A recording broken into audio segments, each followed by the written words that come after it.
노비를 이렇게 노비공을 경감시키고 감세 조치도 하고 세곡 소송의 민폐를 들고 뭐 세곡 창도 조창도 더 늘리고 이랬다는 뭐 기록이 있더라고요. 근데 말년에 이렇게 무고로 김해에 유배되어 병을 세상을 떠났다. 이게 통신사들이나 이렇게 사행을 했던 사람들이 뭐 요런 게 좀 뭐 통계는 내보지 않았습니다만 독특한 이런 게 있어서 소개해드리고요.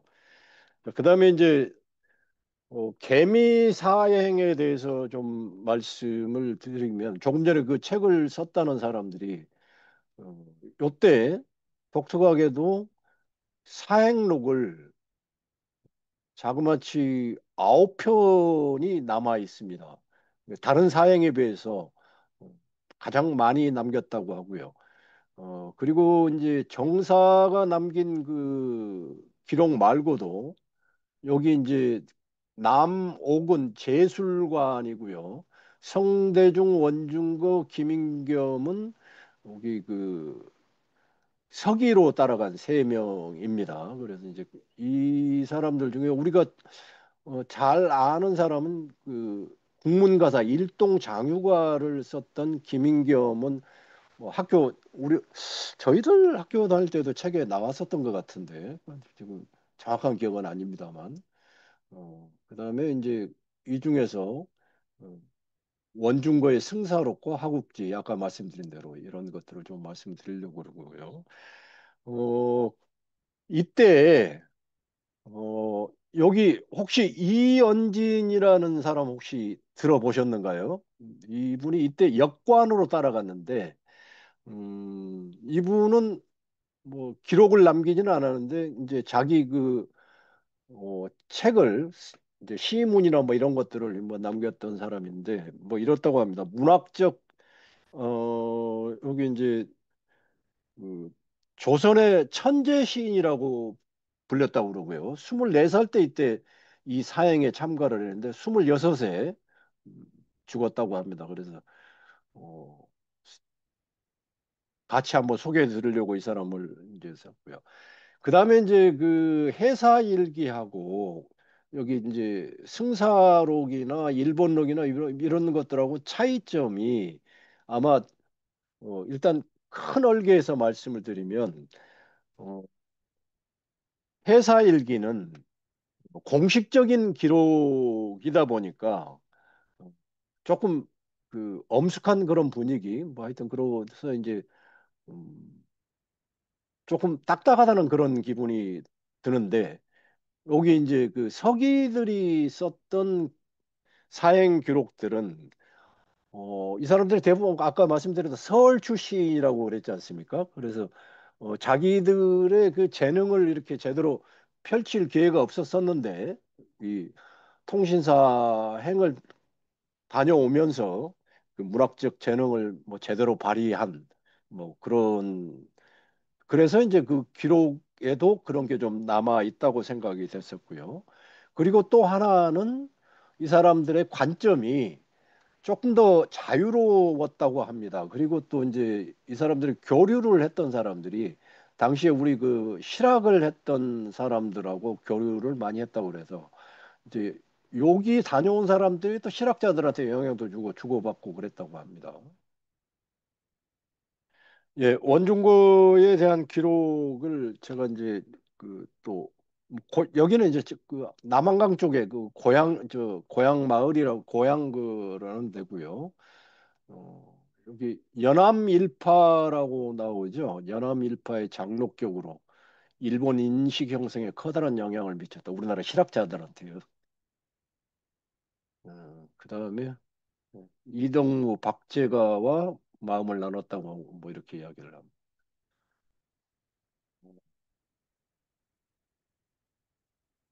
원중거에 대해서 이제 다른 데서 좀 가져오면 여기 조금 더 말씀드리면 어, 이동무, 성대중, 박제가, 유득공, 홍대용 뭐 이런 분들하고 교류를 했다고 하고요.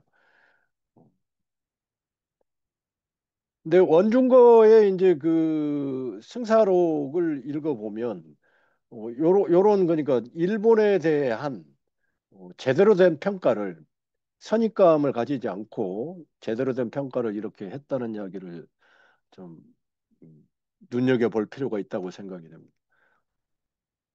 자, 그다음에 이제 이건 지난번에 제가 어, 말씀을 한번 드릴 때, 그때 초점은 이 개미 사행이나 이제 통신사들 사행보다 그 이전에는 훨씬 더 항해 술도 뛰어났을 뿐더러 아니라 바다에 대한 두려움이 훨씬 더 덜했다는 것. 그러니까 우리나라는 특이하게도 후대로 오면서 오히려 항해에 관한 한, 바다에 관한 한 오히려 퇴보를 했다는 생각이 들어서 그걸 길게 말씀을 드렸습니다.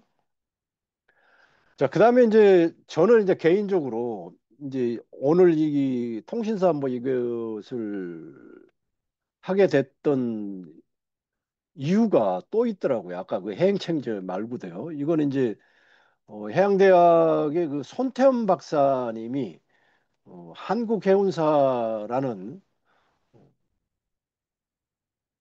정말 그 귀한 그 연구를 하셨더랬습니다. 근데 제가 그 학사 그 논문을 4학년 때 이 손태현 박사님 지도로 저는 이제 한국해운의 특수성이라는 이런 제목으로 논문을 써드렸습니다. 근데 그때는 이제 그게 무슨 의미인지를 몰랐었는데 여기 이제 그 한국해운사의 한 파트에 보면 이제 해방 후에 우리나라 해운업이 털을 닦고 발전하는데 어, 한국 해기사들이 상당한 기여를 했다 하는 그런 이야기가 담겨 있습니다. 그래서 이제 그걸 좀 더 발전시켜서 저는 이렇게 학위 논문을 음, 썼었는데 오늘은 그래서 나중에 이제 그 원중고의 승사록을 보면서 우리나라 당시에 그 선원들이나 거기 선장이나 거기 그 해운 능력은 어땠는가를 한번 살펴보려고 합니다. 예, 이게 이제 그 개미 사행의 여정입니다. 1763년이요. 오늘은 그래서 여기 육지 쪽은 빼고요. 여기 이제 바다를 여기 부산에서 출발해서 여기 시모노세키죠. 시모노세키까지 가는 요쪽이 이제 주로 볼 테고요. 그다음에 여기 세토 네이카의 안에를 이렇게 배를 타고 가는 과정 중에서 좀 봐야 될 게 있어서 그것도 같이 좀 이야기를 하려고 합니다. 우선은 근데 여기 부산에서 시모노세키까지 여기까지 건너는데 음, 자그마치 3개월이 걸립니다. 정확하게는 85일이 걸립니다. 근데 여기 출발한 날짜가 10월 6일에 출발을 하는데요. 여기 도착하는 건 12월 27일입니다. 근데 이 거리가 보니까 이렇게 직선 항로로 이렇게 지금처럼 오는 게 아니고 이렇게 들러서 오는데 이 거리들을 제가 여기 그 대마도 북쪽에 완유라는 데까지는 약 60km, 33마일이요. 그다음에 여기서 여기 그 이스하라까지는 108km, 60마일 뭐 이런 식입니다. 그래서 이거 전부 다 합산을 하면 187마일, 330km 그 정도 되고요. 근데 지금 직선 거리로 하면 250km, 130마일. 그래서 지금은 요거 7시간에서 8시간, 뭐 조금 많이 걸리면 10시간 정도면 이렇게 건널 수 있는데, 물론 그 시절하고 지금 비교할 수는 없겠습니다만, 여기를 자그마치 건너는데 3개월이 걸린다는 이야기는 지난번에 그 앞 세대의 항해에 비해서 엄청나게 퇴보했다는 것을 보여준다고 저는 생각을 했고, 왜 그랬는가가 오늘 이제 제가 왜 그렇게 퇴보했는가를 한번 들여다 보려고 합니다. 물론 이제 여기 그 통신사 행위이기 때문에 여기서 접대나 그다음에 뭐 각종 뭐 요식 행위나 이런 것 때문에 소요된 날짜는 있겠습니다만 대부분은 날씨 좋은 날, 안전한 날 기다리다가 전부 다 이렇게 시간이 오래 걸렸더라고요. 여기 부산에서도 통신사 일행이 도착하고 난 뒤에 출항하는 데까지 거의 한 달 정도 걸립니다. 근데 거기에 전부 다가 다 이제 대기하는 시간은 아니지만 보통 15일에서 20일 정도를 날 좋은 날, 안전한 날 기다리다가 이렇게 출항을 하더라고요. 예, 그다음에 이제 제가 그 여기 요 뒤에 화면에서 요 통신사의 행위 조선 전기의 18회, 조선 후기의 12회라고 그러는데 조선 후기 12회 동안에 항해했던 그 것들을 가지고 조사하고 분석해서 만든 책이 박물관에서 이런 책을 냈더라고요. 그래서 이 책을 제가 많이 참고했다는 걸 말씀드리고요.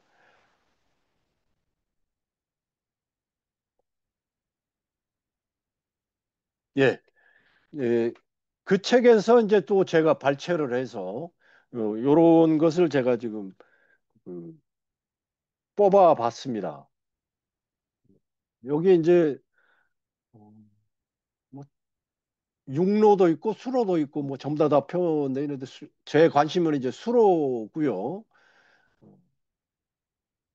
그 중에서도 대한해협 여기가 이제 제가 그 관심을 갖고 있는데 평균을 이야기하는 겁니다. 12회 동안에 출국안에서 47일, 귀국하는 데는 조금 더 빨라가지고 이 정도인데 항해 일수는 요거라는 이야기입니다.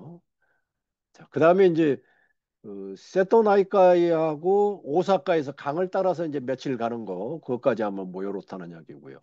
그다음 통신사는 대부분 인원이 요 정도 되고 음, 기선 세척에 이게 나눠 거의 다 나눠 거의는 아니죠. 저쪽에 이제 사공들이나 거는 복선 거기 이제 그 각 짐들을 실은 배까지 해서 이제 전체 인원이 이 정도인데 문제는 이겁니다. 수군 관련 군관이 한 12명 정도 됐고요. 그다음에 선원수는 배 6척에 33명. 그러니까 척당 5명 반 정도. 근데 여기에 이제 노를 저는 격군, 그다음에 다른 이제 잡다한 일들을 하는 최하위 선원들이 선원이라고 이야기를 안 하더라고요, 이 사람들이. 선원 우리가 이야기하는 선원이 아니고 평균 277명이었습니다. 그다음에 거기 그 조사된 것에 보면 이 당시에 막부가 한 번 가는데 이 정도의 비용과 인력이 동원됐다고 합니다. 당시에 일본국 경제 수준에서 봐서도 어마어마한 지출이었을 것 같습니다. 여기 선박도 이 정도 동원을 하고요. 선박은 물론 주로 앞에서 이제 향도하는 배들도 있지만 애인선들이 주로 이렇게 배를 끄는 배들이 많았다고 합니다. 선원들도 이제 곳곳에서 이렇게 많이 사용됐고요. 자, 그다음에 이제 이런 것들을 보면 여기 이제 그 나중에 이 선원들이 어떤 역할을 하는가 이걸 한번 제가 좀 보려고 합니다. 자, 그다음에 이제 그 통신사에서는 뭐 저보다도 여러분들이 뭐 더 직접 아마 승선호에 보신 분들도 계실 거고 그런데 제가 여기 그 주목하려고 하는 것은 여기 합니다. 아, 여기 그 기록에는 치목이라고 이렇게 부르더라고요. 근데 요 배가 길이가 34.5m요. 34.5m. 그다음에 폭이 9.3m. 여기 그 높이가 3m 정도 되고 톤수는 한 150톤 정도 이렇게 된다고 합니다. 근데 여기 그 타가 보면 배에 비해서 굉장히 제 눈에는 언밸런스일 정도로 너무 큰 것처럼 보입니다. 요거는 이제 나중에 제가 이걸 보고 요거 이제 이거는 이제 실제 화공이 그린 그림이고요. 요게 일본에 이렇게 복원해 놓은 통신사상이라고 한답니다.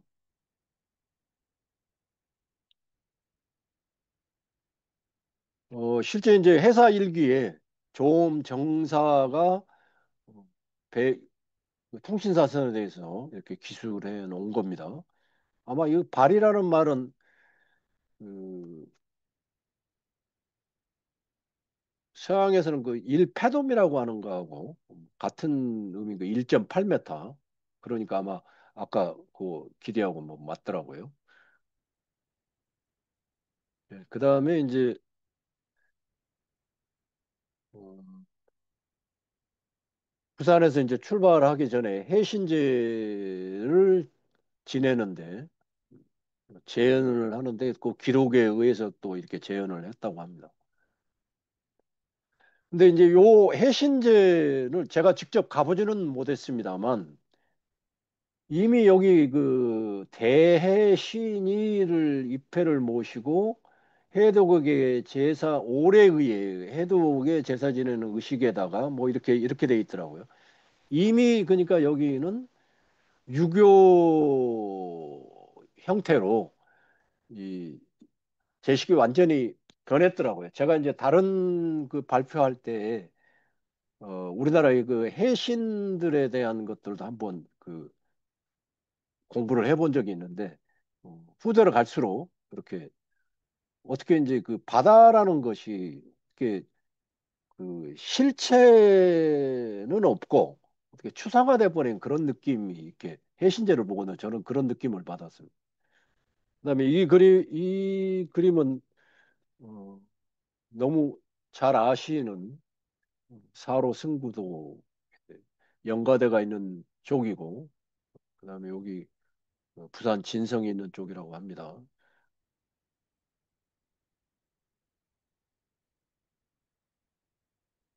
왜 안 넘어가지?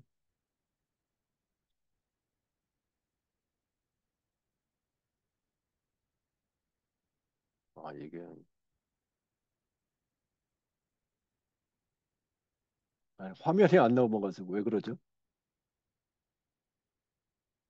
뭐 이제 넘어가.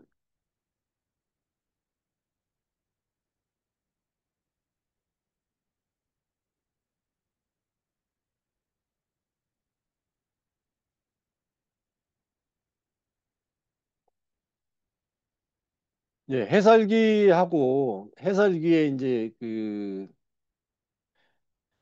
조금 전에 그 영가대에서 해신제도 지내고 출발하기 전에 뭐 그 각종 의뢰들을 많이 했더라고요. 그중에 이제 밤에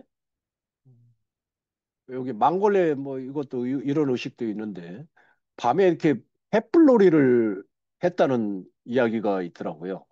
그러니까 그 삼사가 배를 타고 나가가지고 기녀와 풍악을 싣고 가면은 육지에서 신리 해변이라고 하는데 뭐 어느 정도가 했는지는 모르겠습니다. 근데 확인할 기는 없습니다. 불야성이 되어 뭐 이렇게 비쳤다고 합니다. 이 똑같은 것을 원중거는 이렇게 자세하게 이렇게 기록을 해놨습니다.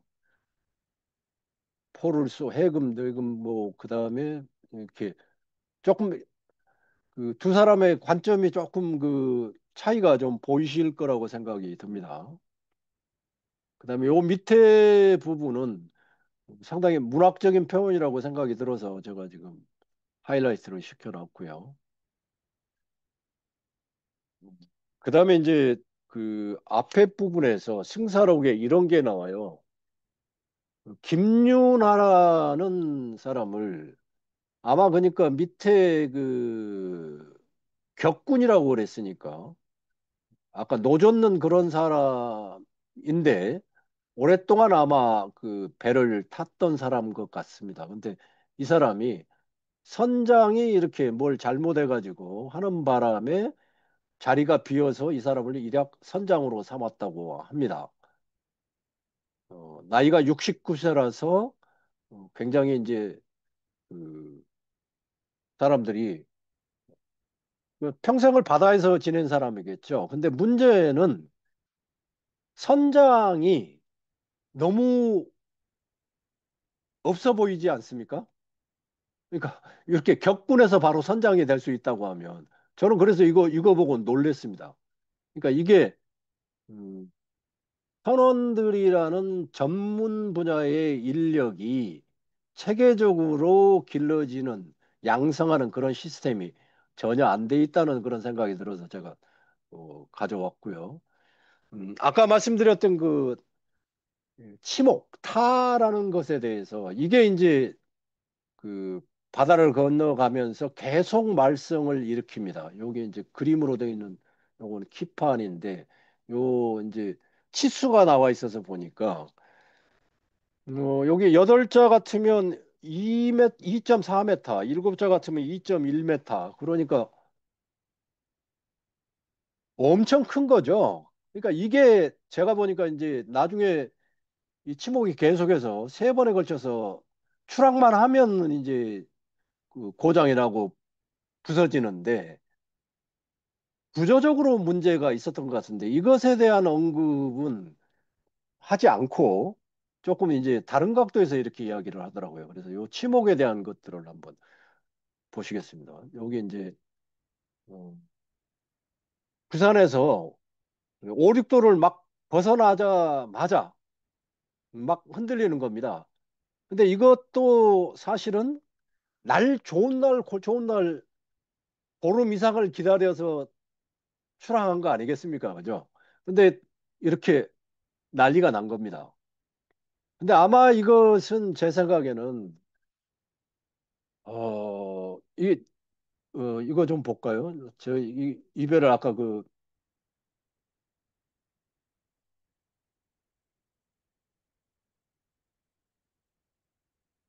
입에 보시면 그 평저선이라고 그러죠. 평저선. 그러니까 펑퍼짐한 배요. 그래서 이 배가 대양 항해용으로는 원양 항해용으로는 적합하지 않다는 거죠. 그리고 치목이 아까 타가 그런 정도로 그렇게 언밸런스 되고 그러면 요게 이제 그 조선을 할 때 그 언밸런스 하기도 하지만 엄청난 그 압력을 받을 거라는 그런 추정을 할 수 있을 것 같더라고요. 제 그 눈에는요. 그래서 여기 보면 출항한 지 200리쯤 되어서 바로 치목이 바닷속으로 떨어져 나갔다. 뭐 그래서 이렇게 그 겨우 지탱하였다. 이런 이제 안타까운 이야기를 하더라고요. 근데 이게 계속해서 문제가 생깁니다. 이건 이제 승사록에서 원중거는 이렇게 이제 또 자세하게 이렇게 표현되어 있습니다. 예비 치목 2개를 두지만 부상이 의론을 내어 치목 하나를 다시 첨가했었는데 이에 이르러 도움이 되었으니 그래서 예비 치목으로 이제 다시 바깥 끼고 이렇게 갔었다는 이야기 같습니다. 그 다음에 이제 이렇게 막 출항하자마자 배에 탄 사람들이 뭐 이런 상태가 됐으니까 바다를 얼마나 무서워하고 음, 바다에 미리 겁먹으니까 이렇게 되는 거 아닌가 싶어요. 저도 이제 처음 배를 탔을 때 저 대한해협을 지나고 나니까 그 당시에 엄청 큰 배인데 시모노세키 가서 딱 내리니까 땅이 막 흔들거리더라고요. 그래서 아마 이렇게 이 작은 배로는 그렇게 그럴 수는 있겠다 싶은데 이 정도 되니까 참 그렇겠다는 생각이 들었습니다. 자, 그다음에 이제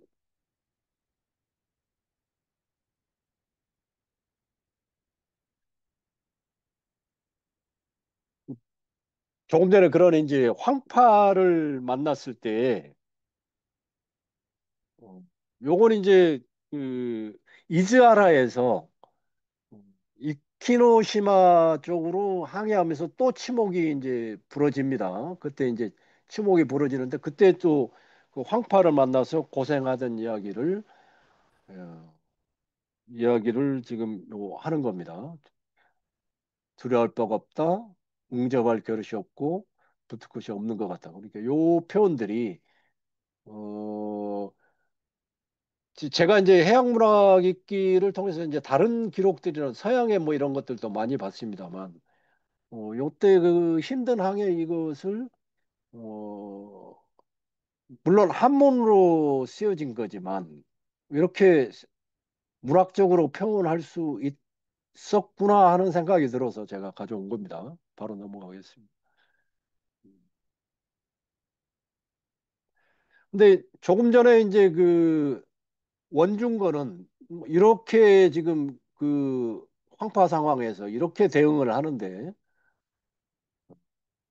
조엄 정사는 이렇게입니다. 곧 국서를 꺼내어 속옷 안에 넣고 붉은 띠로 묶은 다음 하늘의 운명을 기다렸다.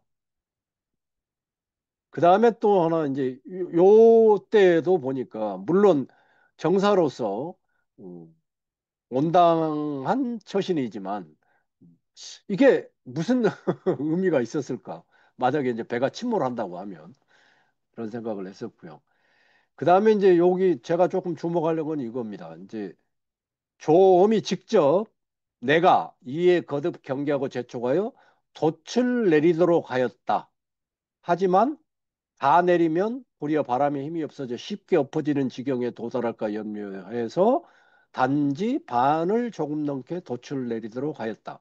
이어 치목을 고쳐 세우게 하였으나 근데 이게 여러분 생각하기 어떻습니까? 이 명령은 선장이 해야 되는 거 아닌가요? 근데 여기 선장이 하는 게 아니고요.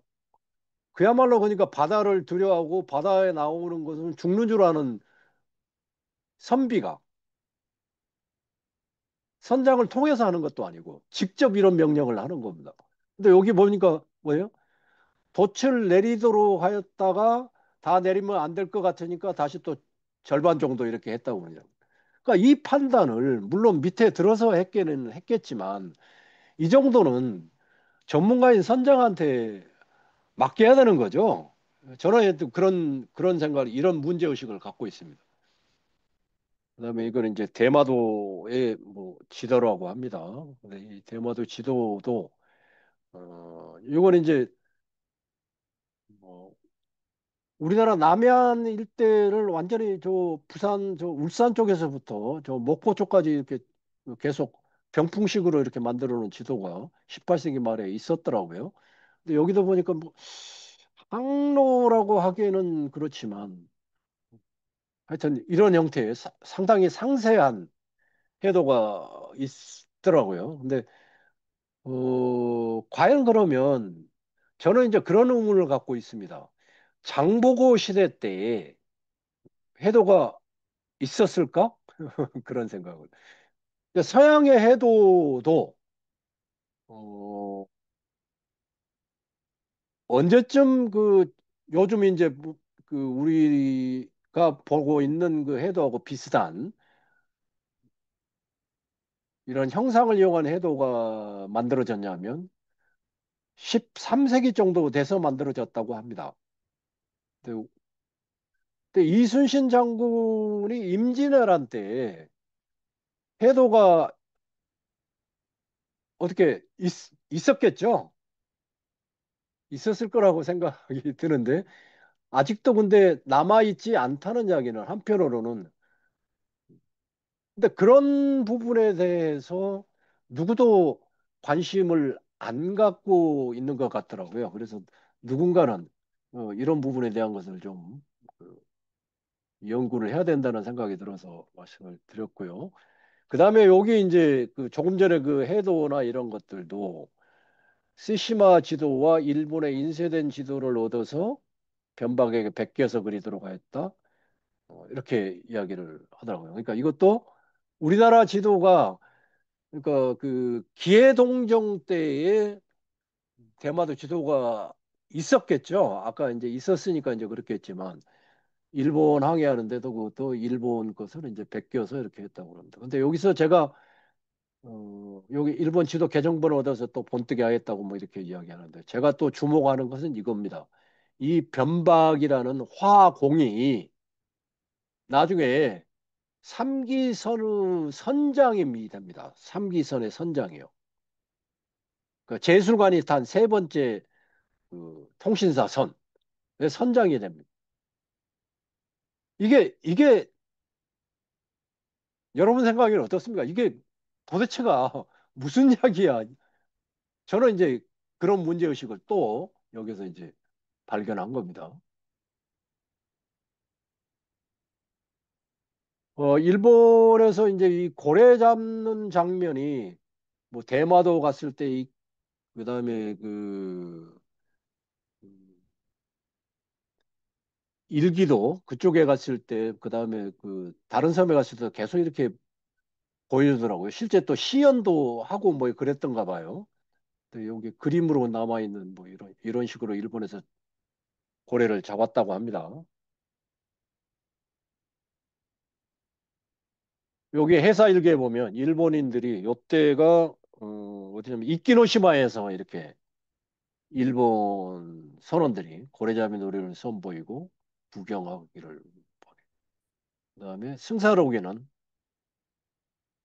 우리가 이제 보게 펼쳐 보기가 하였다고 이야기를 했죠. 여기는 일본 애들이 요구하였다고 했는데 그런 차이가 또 좀 있는 것 같습니다. 예, 여기가 이제 그 섬으로 치면 세 번째 섬인 아이노시마 남도라는 그러니까 큐슈 쪽에 좀 붙어 있는 섬인데 뭐 고양이 섬으로 완전히 유명하다고 그러더라고요. 저 가보지는 않았습니다만.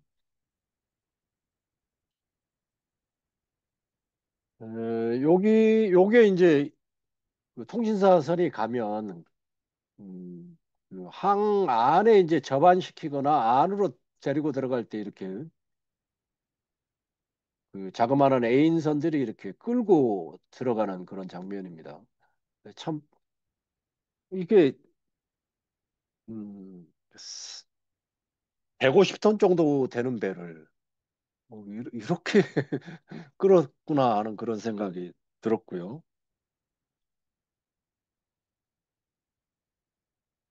음? 왜 자꾸 이러지? 네.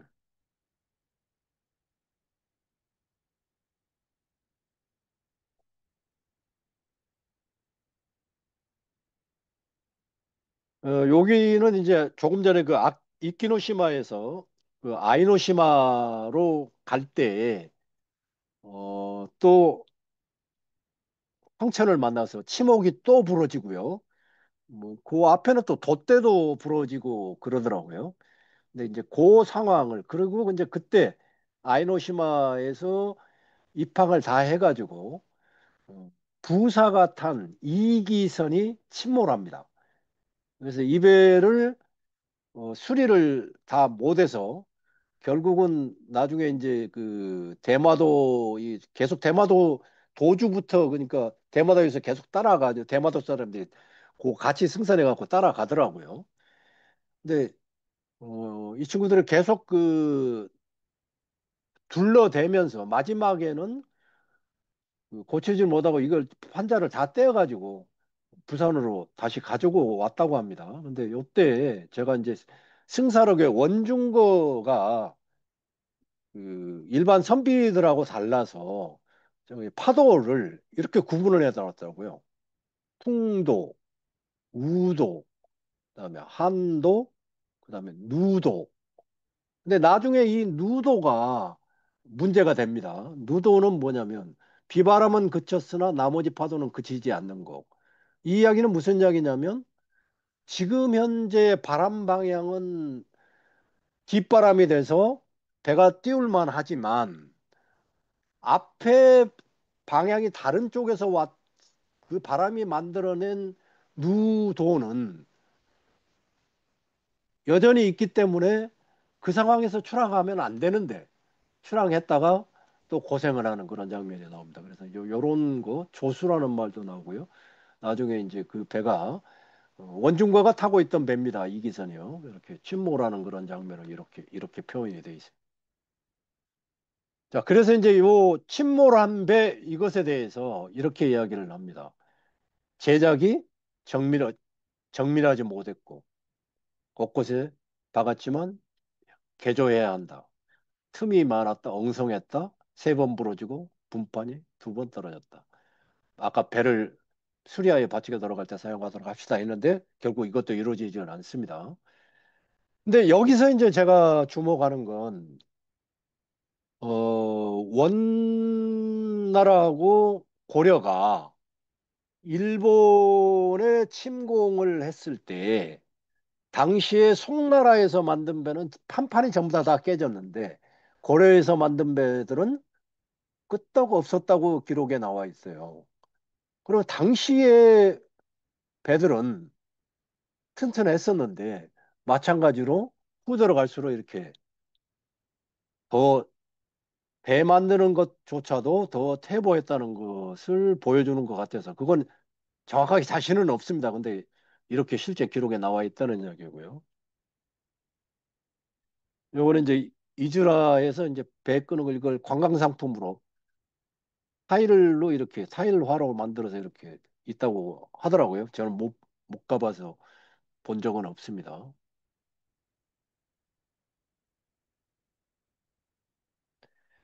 예, 조금 전에 그 애인선들이라고 하는데 여기서는 만선이라고 이렇게 표현했더라고요. 그래서 요것은 아이노시마 도착 때 아까 그 배가 하나 침몰하고 막 그렇게 고생을 했다고 그랬잖아요. 근데 요때가 이제 아까 말씀드린 대로 누도가 아직 있는데 뒷바람이라고 출항해를 했다가 이제 완전히 고생을 했다는 이야기고 또 요때 요 만선들이 전부 다 미리 준비하고 있다가 나와서 이렇게 했어야 되는데 요게 잘 안 됐다는 겁니다. 연기를 피워서 응답을 하고 했을 텐데도 명령을 내리지 않아서 대마도 배가 명령을 내리지 않아서 뭐 이런 일이 있었고 이것을 통해서 이제 한국 측에서 따졌었는데 하여튼 뭐 움직일 뜻이 없었습니다. 뭐 이런 문제가 있었다는 이야기. 그러니까 이 이야기는 당시에 이제 순전히 우리나라 그 항해로만 간 게 아니고 일본의 특히 대마도 선원들의 도움도 그러니까 부산에서 출발할 때부터 대마도 선원들하고 같이 승선을 했다고 그래요. 근데 그 대마도 선원들하고 우리 선원들하고 계속 부딪힙니다. 서로 그러니까 엇갈리는 거죠. 왜? 대마도는 저 그 통신사 그 행사 자체가 그야말로 돈벌이에 일확천금을 할 수 있는 기회였다고 합니다. 그래서 이제 그러한 목적 때문에 계속해서 그러니까 하루라도 빨리 항해해서 이렇게 가려는 뭐 이런 게 아니고 왜? 그 대마도 이제 이렇게 같이 가게 되면 그 지역의 이제 그 주민들이나 그 이제 관청에서 모든 비용을 전부 다 제공을 하고 하니까 그리고 장사도 할 수 있으니까 하여튼 그런 문제가 있었다고 합니다. 자, 그다음에 여기는 이제 그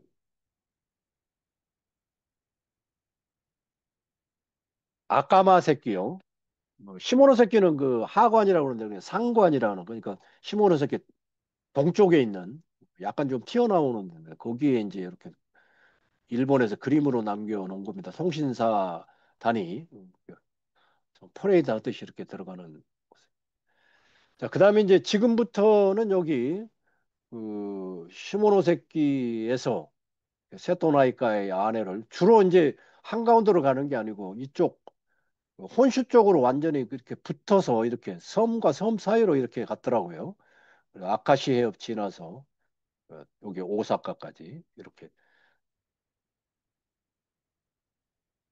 요건 이제 뭐 그림 있는 거고요.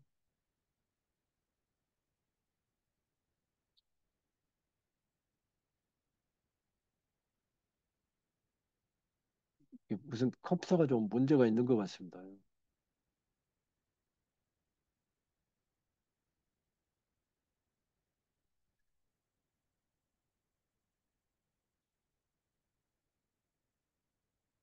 예, 이건 이제 그 가마가리에서 타다노우미까지 가는 아니,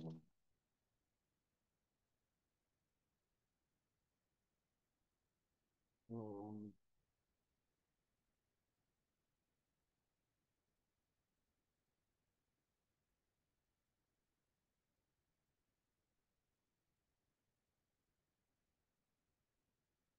이건 이제 이겁니다.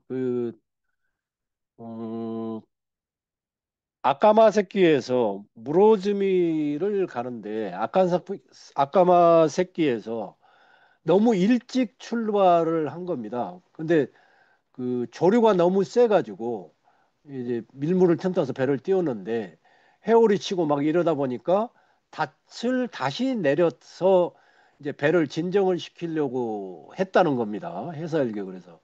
그다음에 이제 외인들이 물어주면 앞에 가니까 횃불을 밝혀서 위험한 것을 가르쳐 주더라고 뭐 하여튼 이런 이야기인데 요것은 이제 승사록의 원중거는 훨씬 더 자세하게 들어 있습니다. 그러니까 요때 닻을 내리려다가 닻을 내렸으나 실수였고 근데 요것도 밑에 보시면 비록 명령이 있다 했지만 사공들이 능히 여기고 거부하지 못하다 돼 있다. 그러니까 이 이야기는 무슨 이야기냐면 선원들이 선원들의 전문의식에서 배를 전혀 움직이지 못했다는 이야기예요. 그 다음에 이제 요거는 이제 그 세토나이카의 아래를 가면서 이제 일본에서 배를 안내하기 위해서 이제 그 암초에다가 외선을 배치해서 이제 깃대를 꽂거나 그랬다는 이야기가 대나무를 꽂기도 했고요. 나무를 세우기도 표목을 세우기도 했고. 그러니까 이런 것들을 우리나라 서해안에서도 세곡선들 그 운송할 때 이런 것을 했다고 하더라고요. 그다음에 이제 아카시 해협의 그림이 너무 좋아서 이렇게 가져왔습니다. 이때 그 가는 곳마다 이제 통신사 이런 게 뭐 이 정도 되면 이제 정사들이 받는 상이겠죠. 3, 4가요.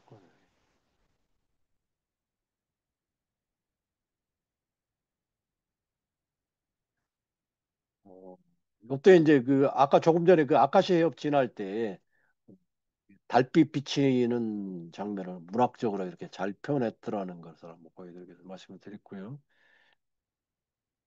요거는 이제 오사카 다 갔을 때 강 따라 올라가는 금루선을 이제 이렇게 참 호화롭더라고요. 그래서 이제 요거 금루선에 대해서 이렇게 써놓은 겁니다. 넘어가겠습니다. 그 다음에 이제 여기 그 제가 좀 주목했던 것은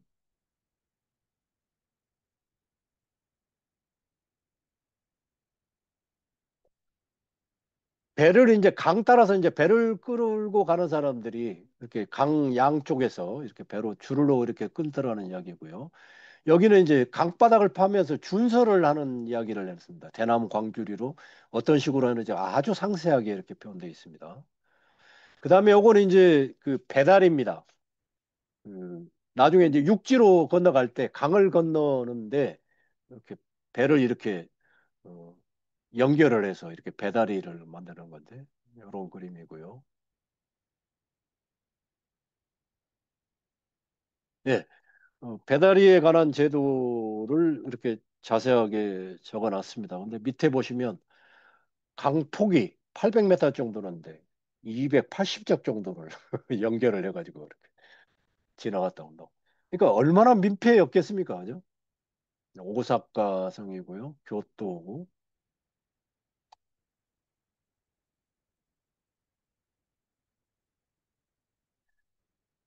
근데 여기 이제 그 일본의 조선업에 대해서 이야기를 했더라고. 배 만드는 것을 오사카에서만 만들도록 만들고, 그래서 이제 다른 데서 다 사러 오고, 그다음에 배를 또 만드는 목재들을 전부 다 거기다 전부 다 모아놓고, 그리고 또 옛날 배들을 해체해서 이렇게 또 만들었다는 그런 이야기도 나오고요. 전선은 따로 만들지 않았고, 뭐 그랬다는 이야기 나옵니다.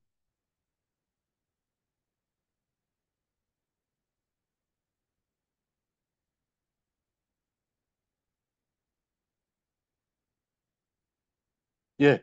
요거 좀 주목해 주시기 바랍니다. 제가 이제 여기 요거는 이제 돌아올 때 이야기입니다.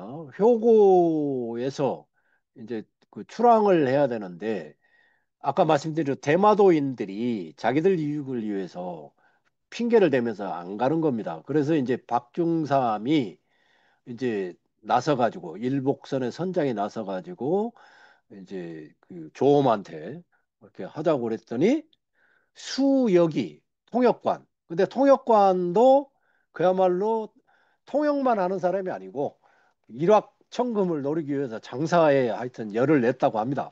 그래서 이제 왜 재촉을 하느냐 하면서 막 불러가지고 수역이 선장을 난리를 치는 겁니다. 그래서 이제 이 일복선 선장 박중삼이가 이렇게 이야기를 합니다. 아, 요거는 이제 그 수역이 이야기하는 거. 노를 재촉하고 식사를 준비하는 선장. 이거 한번 보세요. 선장이 하는 게 항해에 관한 결정을 하는 게 아니고 이 사람들의 눈에 보면 그 격군들을 이제 그 노를 적게 만들고 식사 준비하는 게 선장 일이라고 이야기해요. 요 행사는 전부 다 대마인들이 배 이제 입출항에 대한 이런 것들은. 그러니까 이런 생각을 갖고 있으니까 우리나라의 우수한 선언이 만들어질 수가 없었다는 이야기입니다. 근데 이제 박중삼이가 이야기하는 겁니다. 바람을 살피고 하늘을 바라보고 사토께 떠날기를 아뢰는 건 진실로 선장의 일입니다. 네. 근데 이게 잘 안 이루어져요. 그다음에 이제 요것은 이제 일본 사절단들이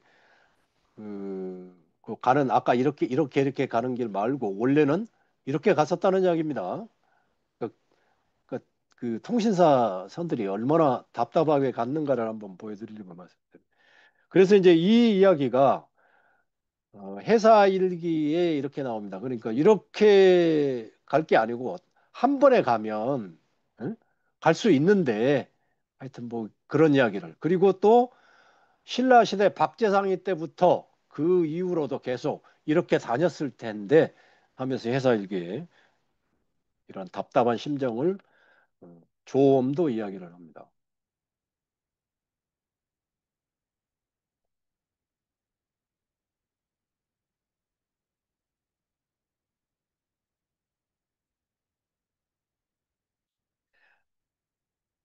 예, 이건 이제 그 안개를 나중에 돌아오는 길에 대마도 이스하라 다가올 때 그 안개를 만났을 때 그것에 대해 아주 상세하게 이렇게 표현되어 있어서 한번 가져왔고요. 자, 여기도 조금 주목을 해 주시기 바랍니다. 이제 원중거가 이제 조금 전에 그러니까 그 선원들이 선장이 전혀 이제 그 항해에 관한 권한이 없는 것을 보고 이렇게 이야기를 합니다. 한배 사공들의 권력을 도상항에 돌아가고 권력을 일본에서는 도기상에 돌아가고요. 선장들도 또한 선택하여 뽑고 역설들은 그러니까 통역관들은 매수당하지 않도록 만들고 그다음에 그 대마도 사람들은 그래서 이 선원들이 우리나라에서 그런 대접을 받으니까 이거 과장해서 맘대로 배를 갖다가 자기들 편한 대로 이렇게 굴렸다고 합니다. 그래서 이제 청요직 그러니까 선비들은 바다에 가는 게 익숙하지 않아 생명을 배의 노예에다가 의탁하고 온 가지고 여행이 일생 이런 실정이었다는 겁니다. 그러니까 요거에 이제 아마 그 보시면서 당시에 유럽은 영국은 어떠했는가를 이미 그때 영국의 선장들은 뭐죠? 그 Sir 그 자귀를 받았었죠. 자, 그다음에 이제 이건 이제 며칠 전에 제가 발견한 건데 요거는 이제 그 개미 사행 때가 아니고요. 그 두 해 이전에 있었던 그 김세렴의 정사가 부산에서 떠날 때 고시를 이렇게 부산에 머물면서 고시를 내는데 이렇게 이제 오 했는데 격군은 매우 무식하니 각별하게 다스리고 사공무상회에는 절대로 소리내지 못하고 근데 하는 것은 이렇게 해야 된다 이렇게 이야기를 했어요. 근데 이게 안 지켜졌다는 이야기죠. 선장 유득신한테 매를 쳤다는 이야기입니다. 자, 그래서 이제 이런 이야기들이 있었고요. 그다음에 이제 요건 제가 가져오는 게 육지로 이제 통신사들이 갔던 길인데 요때 그 요런 이야기가 나오더라고요. 돌아올 때 낙동강으로부터 올라와서 외인들이요. 그러니까 그 서울까지 많이 왔다고 그래요. 그 저 상 받으려고. 상주의 수산역까지는 강을 따라서 이렇게 올라왔었다고 이렇게 기록에 남아 있더라고요. 근데 이 부분에 대한 연구도 제대로 안 돼 있는 것 같아서 이런 부분이 좀 필요하다는 좀 말씀을 드리고요. 이제 표해력에 이제 여기 그 나온 이야기 중에 당시에 이제 이 일본 쪽으로 이제 떠밀려 가가지고 거기서 봤더니 당나라에서 당선이라는 말은 중국 선박은 이렇게 크고 호화롭고 한 것에 비해서 우리나라 배들은 너무 왜소하다라는 이야기를 이렇게 표현한 게 있어서 가져왔고요. 자, 오늘 제가 이제 진짜 소개해드리고 싶은 분은 이 부분입니다. 충숙공 이해라는 분 혹시 들어보셨나요? 지난번에 제가 정몽주 다시 보기를 말씀을 드렸습니다. 그 선비가 바다를 네 번을 건너고 맨 첫 번째 배 하나를 완전히 침몰해서 30 몇 명이 다 익사를 했음에도 불구하고 그렇게 바다를 했다는 소리였습니다. 이해는 자그마치 이렇게 40여 회를 71세까지 걷는. 근데 이분 여러분들 잘 안 들어보셨죠? 이 사람 저는 우리가 우리 저 바다 사람들을 통해서 꼭 선양을 해야 된다고 생각이 들었습니다. 그래서 이제 여기 원래 학성이시 저 선조라고 하더라고요. 그래서 뭐 이렇게 근데 여기 외국 조선기술 도입, 물레방아 도입 뭐 이런 것들이 정말 많더라고요. 어이씨.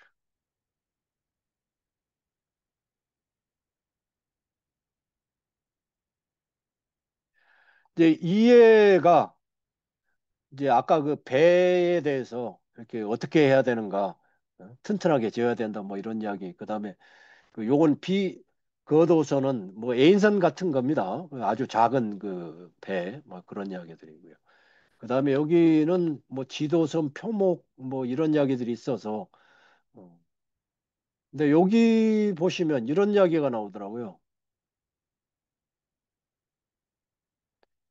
좌도의 선구는 그러니까 경상도 쪽이죠. 바다 가운데 섬이나 곳이 없어서 배를 운행한 적이 없고 각부의 방어는 배들 중에 배에 있던 것이 일리척이 없었다. 이게 그러니까 임진왜란 때 그대로 보이는 거죠. 그죠? 그다음에 이제 회유록 뭐 이건 넘어가겠습니다. 그다음에 이게 아까 그 일동장유가 여러분들이 보셨던 거고요. 자, 그다음에 이제 제가 유럽은 그러면 그때 어땠을까 하는 이야기를 하기 위해서 제가 찾아보니까 이때가 그랜드 투어라는 게 있었답니다. 영국 사람들이 여기를 건너서 유럽을 편력을 공부하기 위해서 물론 그 귀족 자제들이나 좀 잘 나가는 자제들이겠죠. 이렇게 건넜다고 하는데 그때 그 도보 해협을 건너지 않았겠습니까? 그죠? 이때 건너는 모습들이 이제 있어서 요거 어땠는가를 한번 보이기 위해서 배는 뭐 요 정도 80톤 정도 배였다고 그러고요. 그다음에 이제 요 안에 실내는 이제 폭풍 속에서 이렇게 막 아수라장이 되는 상황. 그다음에 도보 해협의 당시 그림이고요. 요거는 이제 그림으로 표현된 여기 이제 종선을 타고 여기 이제 요 패킷이라고 하는 요 배 타러 가는 부두에서 이렇게 가는 그런 장면입니다. 근데 요게 그랜드 투어에 음, 보시면 어, 날씨 때문에 한국에서 뭐 일주일 정도 기다리는 건 보통이었다고 그러고 5시간 정도 걸렸다고 그러는데 뭐 이렇게 물에 빠져 죽는 사람도 많고 뭐 이랬다고 합니다. 근데 여기 도보 해협이 약 35.4km인데 한 5시간에서 6시간 정도 걸렸더라고요.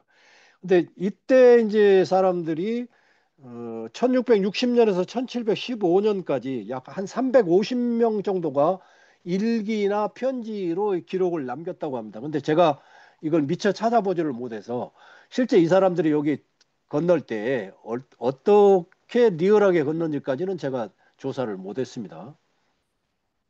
다 돼갑니다. 예.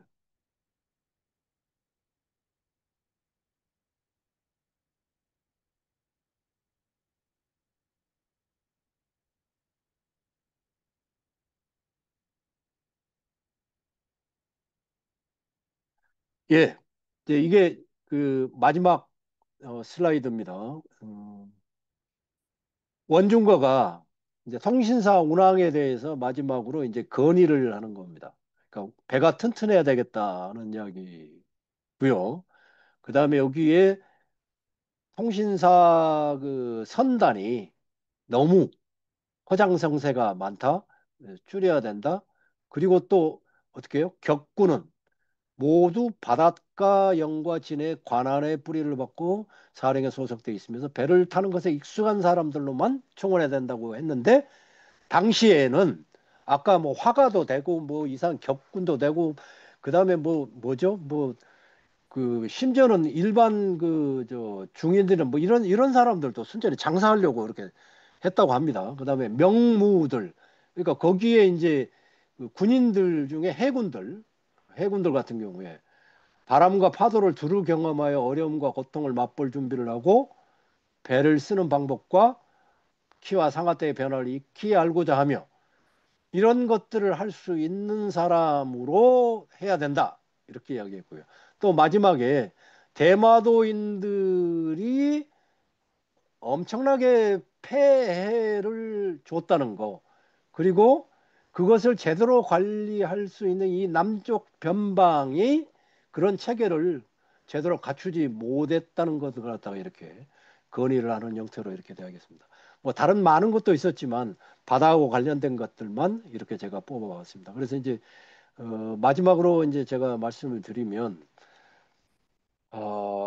제가 이제 우리나라가 지금까지도 왜 바다를 경원시하고 두려워하고 바다에 대한 진취적인 이런 게 없었을까를 지금까지는 이제 선비들의 이제 그런 이제 유교 뭐 이런 것만을 이야기를 했었는데 실제 바다에서 선박을 특히 당시에 대형선이라고 해서 통신사를 운항하는 그 시스템 자체가 선박은 선박대로 그것을 운항해야 될 선원들을 양성하거나 그것을 제대로 대우하거나 이런 것이 전혀 없었으니까 제대로 우리나라 바다로 나가는 이것이 될래야 될 수 없었겠다는 이런 생각을 통안의 심정으로 저는 이 책을 읽었습니다.